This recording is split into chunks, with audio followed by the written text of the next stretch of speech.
kita akan melaporkan balik PH ataupun Agus sendiri seperti itu. Karena saya melihat di situ banyak ya, menurut saya offside lah. Karena kemarin saya lihat, saya mendengar ya dari kuasanya mengatakan tentang donasi, tapi ini melebar kemana-mana. Seputar penghinaan dan pencemaran nama baik yang dilakukan oleh Pratiwi Novianti yang menuduh dugaan atas tindak pidana penghinaan, yang menuduh bahwa Agus telah melakukan penyalahgunaan dana donasi tersebut.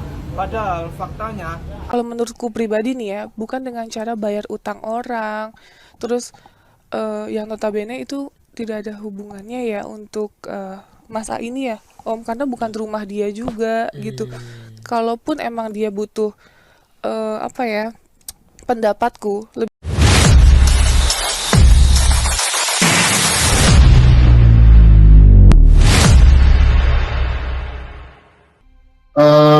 Assalamualaikum warahmatullahi wabarakatuh. Saya selaku ketua tim PH-nya Teh Novi sampai hari ini, siang tadi kita sudah mengadakan musyawarah untuk seluruh PH. Insya Allah secepatnya kita akan melaporkan balik PH ataupun Agus sendiri seperti itu. Karena saya melihat di situ banyak ya, menurut saya offside lah. Karena kemarin saya lihat, saya mendengar ya dari kuasanya mengatakan tentang donasi, tapi ini melebar kemana-mana ke satu masalah narkoba, Teh Novi menggunakan narkoba, terus menggunakan masalah roda 4 dan lain-lain. Saya rasa di situ ada kode etik dan ada pencemaran nama baik. Menurut saya Teh Novi diserang secara personal dan itu ada bahan dari kami seperti itu. Diserahkan semua. Untuk saudara Novi, tolonglah kalau emang benar yayasan Anda benar, tolong diaudit secara transparan dan berikan fakta-fakta itu kepada kami. Dan jangan sampai hanya menghujat keluarganya Agus saja. Itu saja dari saya. oke, tambahannya, jadi di sini tidak hanya satu laporan polisi ya terhadap saudari Pratiwi Novianti, tapi ada 2 laporan polisi yang kita ajukan ya. Tadi itu laporan polisi penghinaan pencemaran nama baik yang menuduh saudara M. Agus Salim telah melakukan penyalahgunaan dana donasi.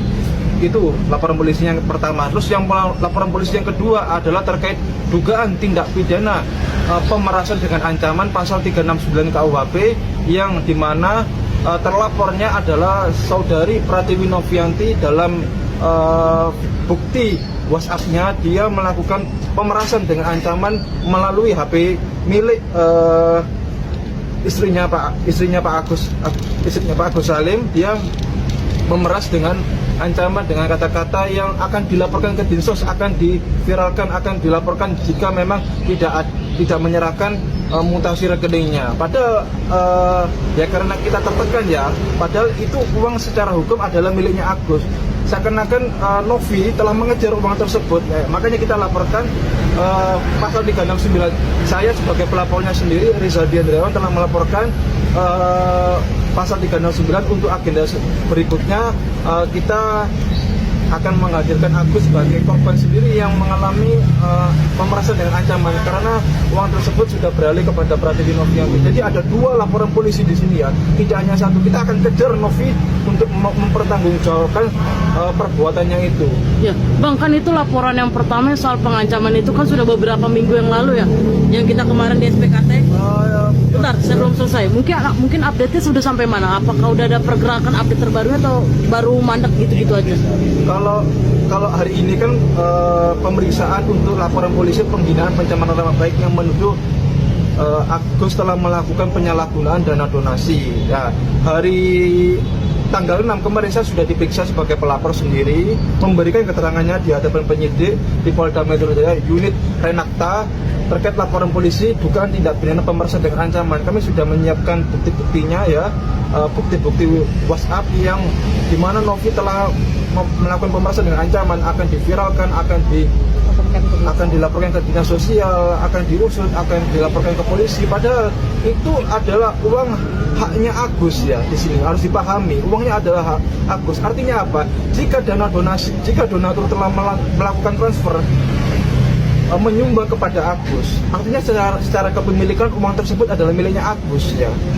Walaupun di situ ada peran yayasan yang berkontribusi untuk menyalahgunakan dananya. Di sini harus diperhatikan yang sakit adalah Agus, bukan si Novi ya. Jadi uang itu memang untuk Agus, tapi Novi ini telah melakukan pengancaman, makanya kita laporkan dia. Iya, untuk update-nya seperti apa? Akan nanti mungkin Novi akan dipanggil atau sekarang gimana? polisi telah mengundang Agus untuk klarifikasi di hadapan penyidik.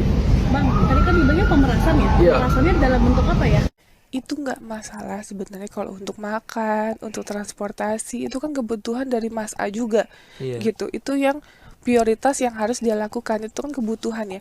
Tapi bukan dengan cara, kalau menurutku pribadi nih ya, bukan dengan cara bayar utang orang, terus yang notabene itu tidak ada hubungannya ya untuk Mas A ini ya, Om, karena bukan rumah dia juga, gitu. Kalaupun emang dia butuh pendapatku lebih baik kalau menurutku dia ngontrak, dia sewa caregiver yang jelas-jelas dia tahu gajinya, misalnya caregiver 1 bulan 5 juta gitu untuk merawat dia, ketimbang yang ini belum dipakai untuk pengobatan dan dari 1,3 itu dipakai hanya 900.000 di luar dari BPJS.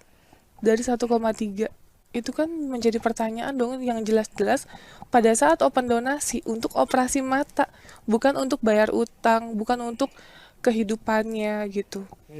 Maksudku kalau mungkin setelah operasi ada lebih, mau untuk usaha nantinya, mau untuk dia beli transportasi supaya nggak naik online terus gitu, itu kan nggak masalah. Skala prioritas itu paling penting. Iya, skala prioritasnya gitu. Makanya akhirnya Mas A ini dan keluarganya menyerahkan agar supaya dana donasi tersebut dikelola di yayasan. Operasi dulu, setelah operasi kalau ada sisa uangnya, rencananya kan Mas Agus ini kan mungkin sudah tidak bisa melihat gitu. Tapi kan dia harus punya income dong setiap bulan. Kan dia tidak bisa bekerja. Ya dengan cara apa? Kalau menurutku kita beli kontrakan, kos-kosan gitu supaya dia ada income bulanan. Itu udah kita pikirkan sebenarnya. Saya ngomong demi Allah, saya nggak akan minta 1 perak pun gitu. Nggak ada niat untuk untuk ngambil, untuk minta gitu, nggak ada sama sekali. Hanya pengen itu dikelola dengan sangat baik, karena itu adalah amanah. Pertanggungjawabannya bukan cuma dunia loh, akhirat juga. Pas podcast di Densu terakhir, Bang Densu pun sempat pesan nggak usah di medsos lagi, nggak usah dipublikasikan lagi. Tapi Mbak Novi setelah pulang dari sana malah gencar bikin story tentang keluarga kami, kesalahan kami. Sedangkan saya udah klarifikasi atau saya udah mengakui kesalahan itu. Kalau untuk mengganti secara tunai sebesar itu saya mohon maaf nggak sanggup. Tapi kalaupun memang harus nyicil, saya siap cicil. Kalau memang nggak mau dicicil, saya serahkan sertifikat ke Mbak Novi. Tapi Mbak Novi nggak ada respon, hanya bilang nanti dibicarakan sama yayasan. Tapi justru setelah itu bukannya dibicarakan masalah sertifikat ke yayasan, justru dia bikin story-story tentang kesalahan kami. Sedangkan kami sudah minta maaf. Dan maaf kita juga di rumah dia malah dibikin story katanya kami keluarga acting. Padahal jujur demi Allah kita tuh udah bener-bener sama Elmi sampai si Agus sujud udah minta maaf gitu. Tapi yang penting intinya niat baik saya udah ada. Dan uang pun sisa yang dari terpakai kita udah kembalikan semua ke Elmi.